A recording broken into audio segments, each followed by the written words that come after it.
What's up, everyone? It's your boy Atheist God back with another video. I hope you all are having a wonderful Monday.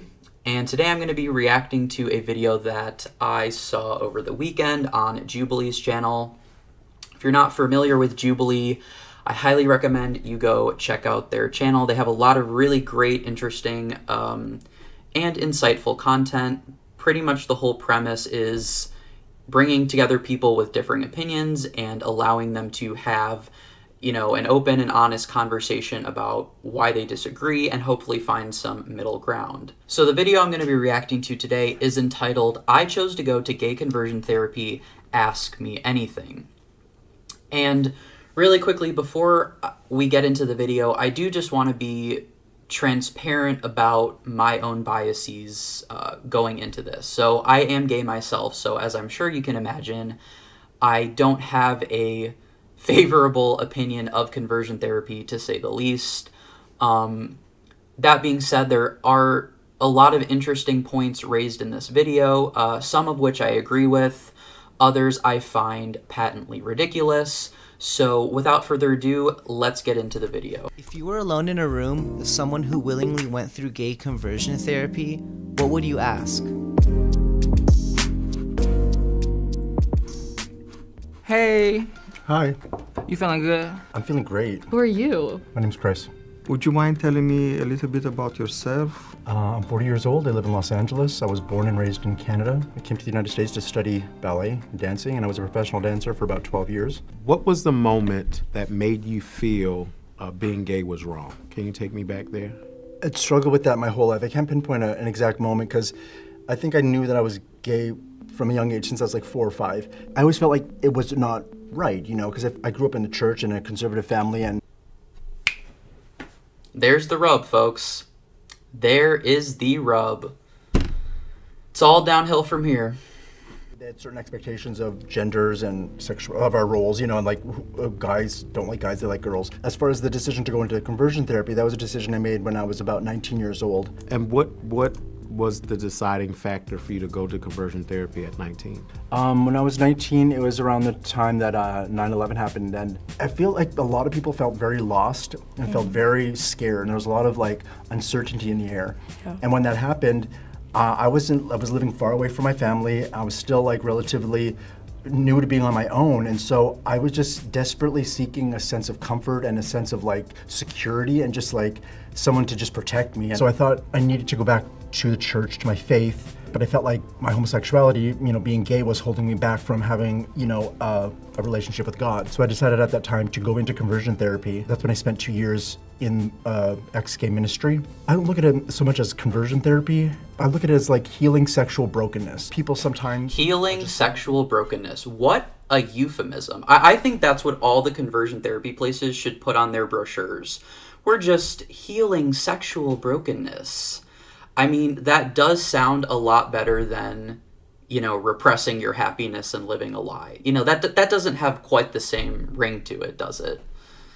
People sometimes are just born gay, and sometimes I do think that they're gay based on things that have happened to them in their life.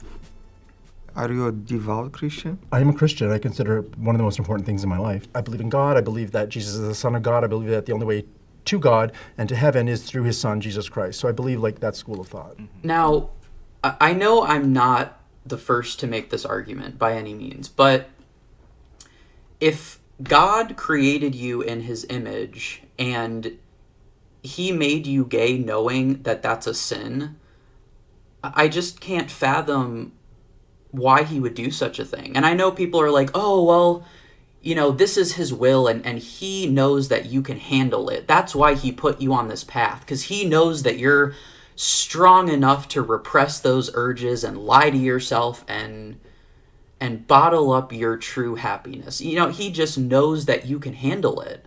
That's why he made you gay. And this is going to teach you self-control in the long run, right? He knows that you're strong enough to bottle up those feelings and not act on them because he has arbitrarily declared it a sin.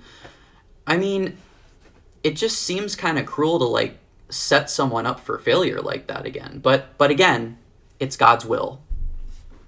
Can you give me a little bit of background on maybe what your childhood was like, upbringing? I grew up in a really conservative family. We were a part of the Christian Missionary Alliance. Speaking of missionaries, I feel like we need more atheist versions of missionaries, right? Like people who just go around educating people about atheism and just saying like, hey, you don't need to believe in all this stuff if you don't want to. Like, religion is not the end-all be-all of life. Just a thought. In church, and my mom and my dad probably had more concern for me, like, you know, they still loved me, but they didn't like the fact that I was gay. I think So they didn't love you. Or at the very least, they loved you conditionally, which, in my opinion, is not real love. But everyone's different, aren't they? I think my family still kind of has that attitude, but it's not, there's no tension there. Like, I think my family's still pretty accepting of me, and they still love me regardless. What did the gay conversion therapy consist of? Was it like just like counseling sessions? Was it like overnight stays or anything like that? It was one-on-one counseling, as well as group meetings. It was like a faith-based program. So I found it beneficial. I thought that it was good because I like the one-on-one counseling, and I like that, you know, these were therapists that are, you know, helping you work through things that have happened in your life. Nothing really traumatizing happened to me sexually as a child, but there's other things in my life that they sort of feel like probably maybe made me gay. I don't know if you feel comfortable saying, you know, all the things that went on, because I know that they do like shock therapy and different tactics. Would you say that there was a form of abuse? And then if there were abuse, you know, were there any minors involved? Because I know that a lot of teens, young adults get sent there. So would you say that it was child abuse in a way? That's one of the misconceptions with conversion therapy, that, you know, when you sign up for conversion therapy, you're going for shock treatment, you're signing up for a lobotomy. Someone would have their license taken away like so quickly if they... Well, what about mental abuse? In my experience, there was never any type of demonizing of any behavior. It's based on love. It's based in love. Like, that's what... And this is where the gaslighting begins, folks. You know, we're just asking you to repress your true desires and live your life the way we want you to, because that's just, again, that's God's will. You know, the whole notion of love the sinner, hate the sin. You know, we still love you. We just think that, you know, everything that makes you happy and one of the core elements of your very being is a degenerate abomination. But we still love you. We still love you. You know, it's honestly frightening how effective the gaslighting is, especially, you know, when you cloak it in this religious context. I mean, it's a very sophisticated form of fear-mongering, right? You know, you're going to hell if you don't live your life the way we tell you to and the way God expects you to. But don't forget, this is all about love. We're doing all this on your behalf because we love you. Let's continue. It's based on love, but heterosexual love, correct? Not like the quote, love is love. I don't think that would apply in this instance, because they're not saying love is love. They're saying love is a man and a woman. They're trying to work on like self-love and like forming your identity and who you are as a person. It should be in Christ. It shouldn't be in who you have sex with. So just because they have sex with a guy, or like they have some type of intimacy with a man, or get drunk and have sex, or kiss, or whatever that physical act may be, that doesn't mean necessarily that they're gay. Because I think that... But they ain't straight.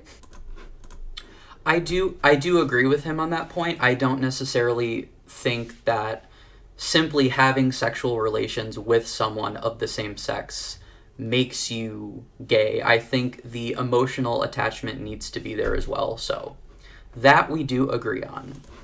They're gay, because I think that... But they ain't straight. The definition of conversion therapy, to my knowledge, is, you know, you are converting someone who is homosexual urges to heterosexual urges, man and woman, you know, that kind of thing. So just to be clear, would that be your definition of conversion therapy? Like going from gay to straight? There's this obsession in our culture to just like, to know the answer to those questions. Like this obsession of putting labels on ourselves and each other. I'm saying that it's not always black and white. Do you want to elaborate on what you specifically got out of like going through gay conversion therapy? I don't know, it just kind of helped me see sexuality sort of differently. And I think that maybe it wasn't necessarily the best thing for me, but I don't think that it's good to suppress that or to like prevent anyone else from, exploring that if they think that it would help them. So maybe some people, they have just a smaller attraction towards men. So they go into conversion therapy because they kind of want to work on those attractions so they can have a relationship with a woman and a sex life with their wife and lead that kind of life. So those are factors that come into play when you're defining who you are sexually, Would you do it again? Possibly. I think I'm at a weird place in my life where I would say that I'm gay, just based on the fact that I like to have sex with men. I left conversion therapy. So this therapy that you underwent obviously wasn't that effective then. Hope you got your money back. I left conversion therapy in my early 20s, and then after that I went into the world of adult entertainment, and I did porn and escorting and traveled the world for about 8 years. Do you mind me asking what kind of porn you did? Yeah, I did gay porn, and I did over 150 movies. 150 movies. How are you sitting down right now? So does that go against what the conversion therapy was about? Like, did they say being gay was wrong? It's very complicated. If you figure out sometime in your life that, okay, I'm gay, I like sex with the same sex, I want to live that life, I'm going to get married to, a man, and I'm a man. We all end up in that place for different reasons, and it's not the same for everyone. Queerness, homosexuality, this spectrum of sexuality, the spectrum of gender. Do you think that's a bad thing that we're pushing for the normalization of those things? This whole idea that, it's all about love. Love is love, man. Like, just love who you want to love. It's like, I feel like that's the problem, and that's toxic. Love is toxic, guys. Love is toxic. Thanks for coming to my TED Talk. And I feel like Why? Because love is love. Okay, so here's the thing. You have a girl who's madly in love with this boyfriend that beats the shit out of her all the time, and she stays with him for years. She keeps trying to leave him, she can't. It's like this,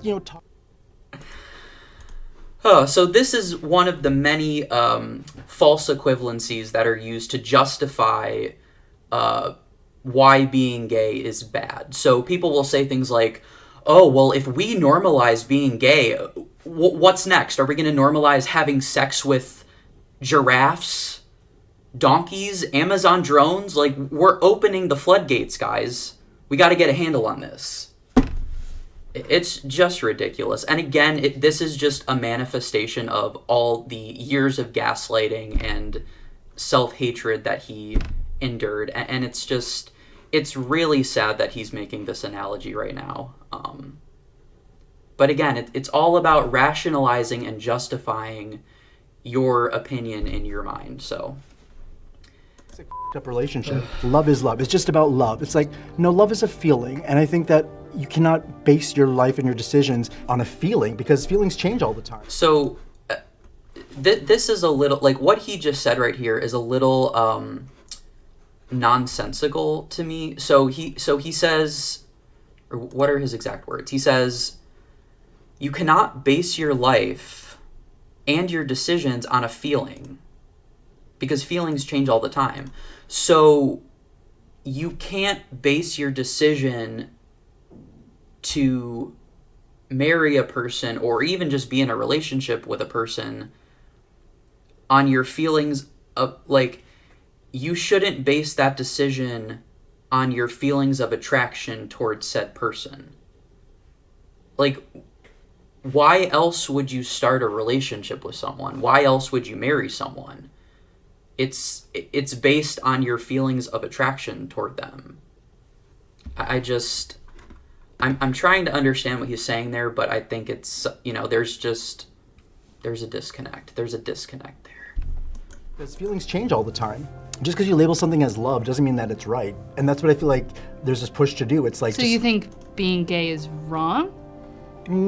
That's what it makes me sound like, that you're comparing homosexuality to an abusive boyfriend, when I think those two things are different. I can only speak for me, because I'm one gay person. I do not speak for all the gay people. Right.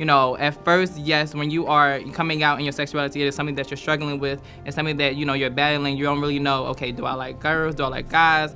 I don't know what I like. My family don't like me. It's all these different emotions that you have. And then you got the world going on. You got the world's opinions. You got everybody down your throat asking what you want to do. And, you know, when you finally do come out and you realize, okay, this is what I like. This is who I love. It feels like a weight is lifted off your shoulders. If you can't love yourself, you don't love nobody else. So for me, being gay is being proud of who you are, what you represent. So yeah, I understand what you're saying, but I just think this push in the gay community and the LGBT community, it's become very militant and it's become very oppressive in the way that they think. It's like